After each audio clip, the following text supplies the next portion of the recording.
مفتی صاحب اس میں فرماتے ہیں کہ اجماع امت کے خلاف جو بھی عقیدہ ہو اس کو آپ نے ایکسپٹ نہیں کرنا. کسی شخص کی گمراہی کے لیے یہی کافی ہے کہ اس کا کوئی عقیدہ اجماع امت کے خلاف ہو. بالکل 100% ہمارا بھی یہی موقف ہے کہ اجماع امت کے خلاف جو بھی عقیدہ ہوگا وہ ایکسیپٹیبل نہیں ہوگا.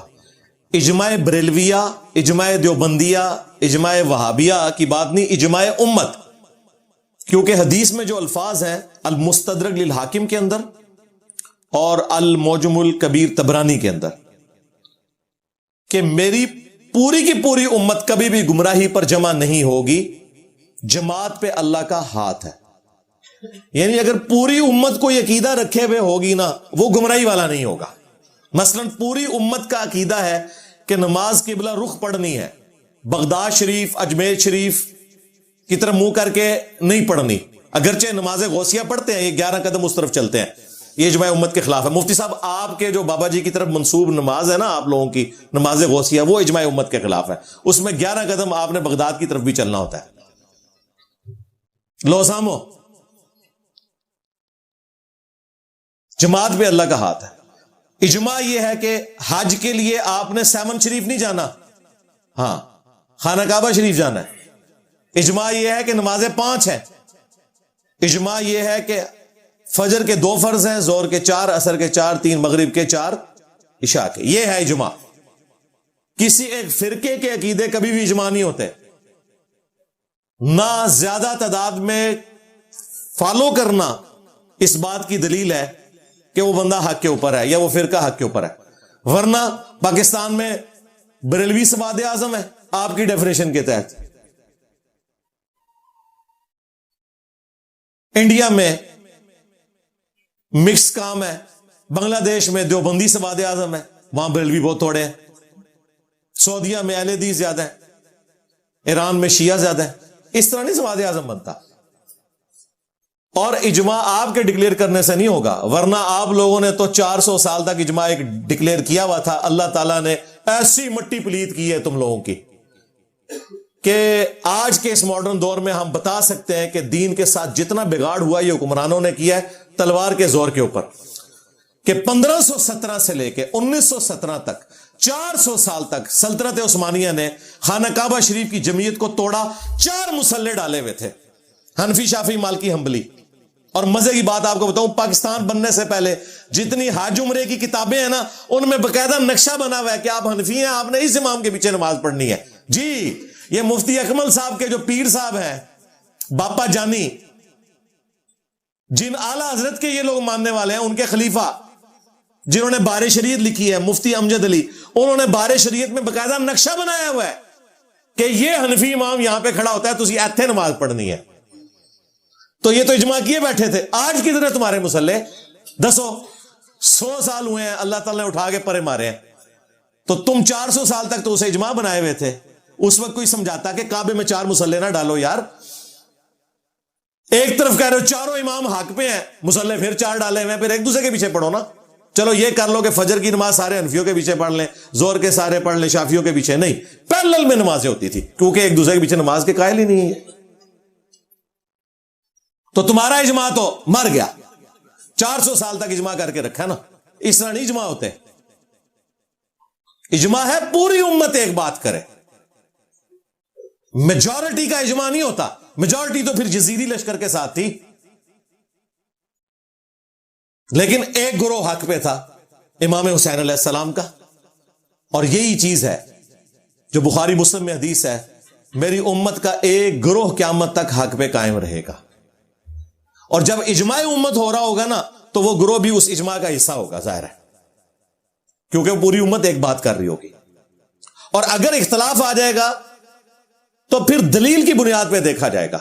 ایک گروہ ایسا ضرور ہر زمانے میں رہے گا جو مخالفت کرے گا ان بدعت کی، خرافات کی، شرکی عقائد کی، گستاخانہ نظریات کی جو امت میں سو کالڈ بزرگان دین نے جاری کی ہیں. وہ ہمیشہ رہے گا. بخاری مسلم کے الفاظ ہے، قیامت تک ایک گروہ حق پہ قائم رہے گا، کوئی نقصان پہنچانے والا اسے نقصان نہیں پہنچا سکے گا، وہ غالب رہیں گے. اس پہ امام بخاری نے باب باندھا ہوا اہل العلم، یہ لکھ کے انہوں نے فرقہ بازوں کو بھی پھکی دے دی اور سو کالڈ جہادی تنظیموں کو بھی پھکی دے دی, کیونکہ وہ اس حدیث کو یوز کرتے تھے نا جی, قیامت تک ایک گروہ قتال کرتا رہے گا حق کی خاطر. امام بخاری نے کہا قتال کا مطلب صرف تلوار کے ذریعے جہاد کرنا نہیں ہے, اہل علم اپنے علم کے ذریعے بھی جہاد کرتے ہیں, یہ بھی قتال ہے, اور یہ قتال بعض اوقات زیادہ مشکل ہوتا ہے. آج کے دور میں آپ دیکھ لیں. لہذا وہ جو حدیث ہے ابو داؤد میں, ترمذی والی سند جو ہے مانا علیہ و صحابی, وہ کمزور ہے.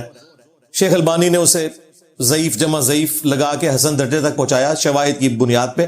اصل جو حدیث ہے وہ ابو داؤد والی ہے کہ میری امت 73 میں بٹ جائے گی, ایک گروہ حق پہ قائم رہے گا, 72 جنمی ہوں گے. اور فرمایا وہ الجماع ہے, یعنی مین سٹریم جماعت امت کی. اور پھر میری امت میں ایسے فرقے پیدا ہوں گے جن میں ایسی بدعات داخل ہو جائیں گی جیسا کہ باولا کتا کسی کو کاٹ جائے, اس کے ایک ایک رگو ریشے کے اندر اس کا حلق پہنچ جاتا ہے. یہ اسی حدیث میں ہے. یہ باولا کتا کون سا ہے جو کاٹ جائے تو بد عقیدگی پھیلتی ہے. یہ باولا کتا کرکٹر نہیں ہوتا, اسکواش کا پلیئر نہیں ہوتا, مولوی ہوتا ہے, صوفی ہوتا ہے, بزرگان دین ہوتا ہے.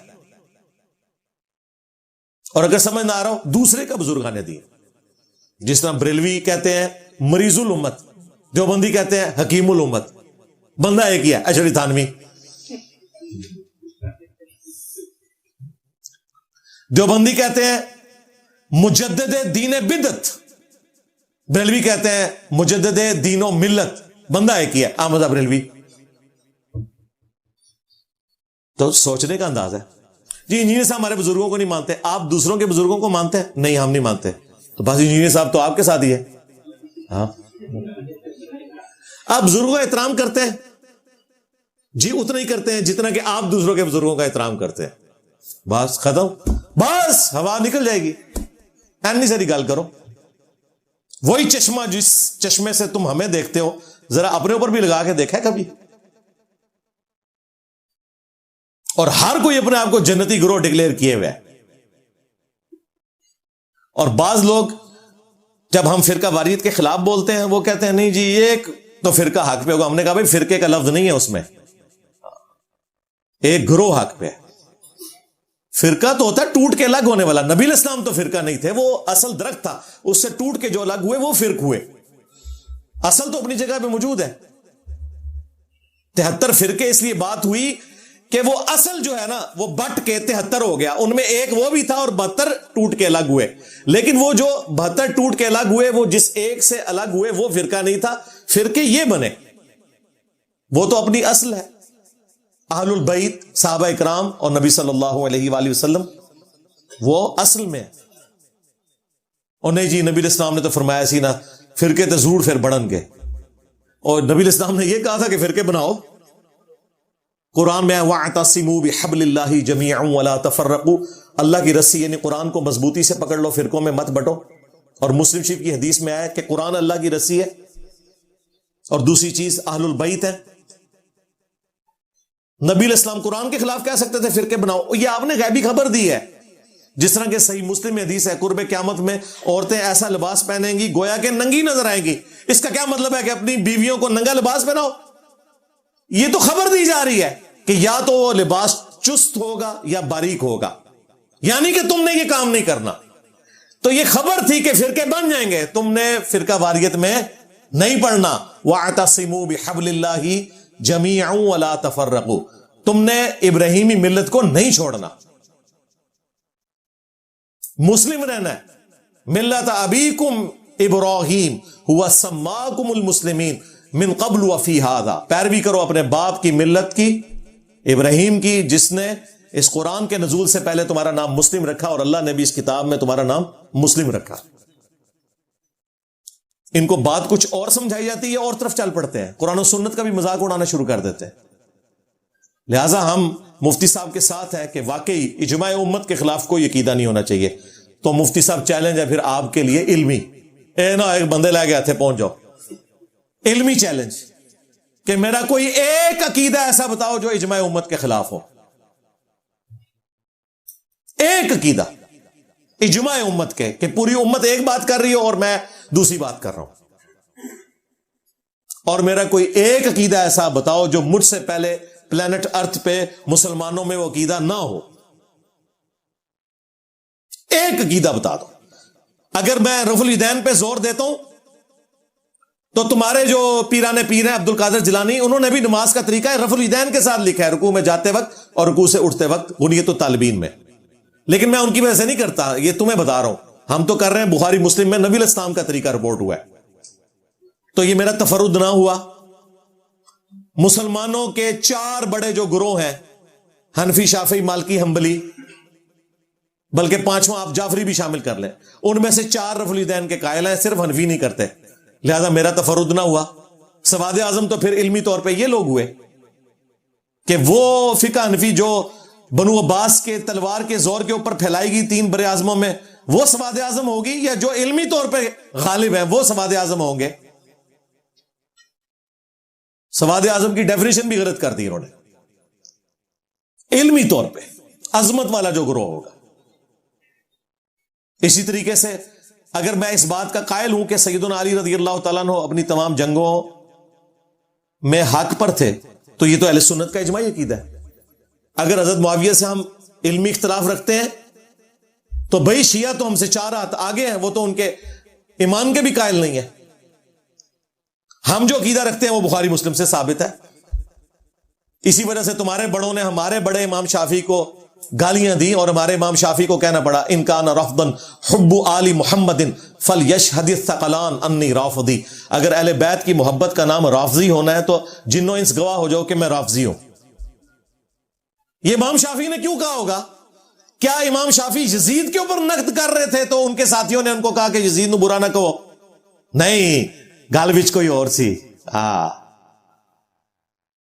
وہ بنو امیہ کو ہی کنڈیم کرتے تھے کیونکہ شاگرد تھے امام موسیٰ کاظم کے، اور امام موسیٰ کاظم جو ہے وہ امام جعفر کے بیٹے ہیں، اہل البیت کے ماننے والے تھے.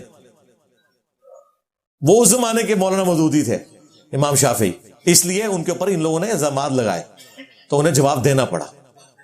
تو اللہ کے فضل سے میرا کوئی ایک عقیدہ بھی ایسا نہیں ہے. اور رہی بزرگوں کے اوپر گرفت، تو جو میں گرفت دیوبندیوں کی گستاخانہ عبارتوں پہ کر رہا ہوں، بریلوی سارے میرے ساتھ ہیں. وہ کہتے ہیں انجینئر صاحب کم چک کے رکھو، بالکل گستاخ جے. ہاں، اور جو میں بریلویوں کی گستاخیاں ہائی لائٹ کر رہا ہوں، دیوبندی میرے ساتھ ہیں، اہل حدیث میرے ساتھ ہے، کہتے ہیں چک کے رکھو کام، سانو نہ کچھ کہو، انہوں نے چک کے رکھو.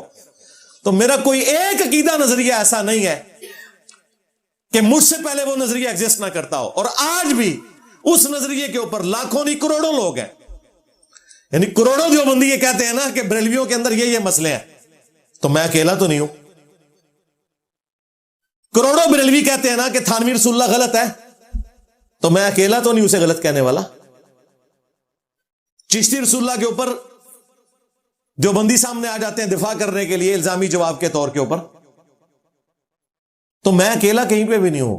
اور سب سے بڑی دلیل یہ ہے کہ تمہاری پبلک میرا نیگیٹو تعارف سنتی ہے تم سے، اور اپنے 1200 سال کے بابوں کو چھوڑ کے میرے ذریعے رسول اللہ کے قدموں تک پہنچ جاتی ہے صلی اللہ علیہ وآلہ وسلم. آپ میں سے مجھے ریئل ٹائم بتائیں، آپ میں سے کتنے لوگ ہیں جنہیں میرا نیگیٹو تعارف ہوا تھا کہ بڑی پیڑی شاید ہے، گرو بچ کے رہنا.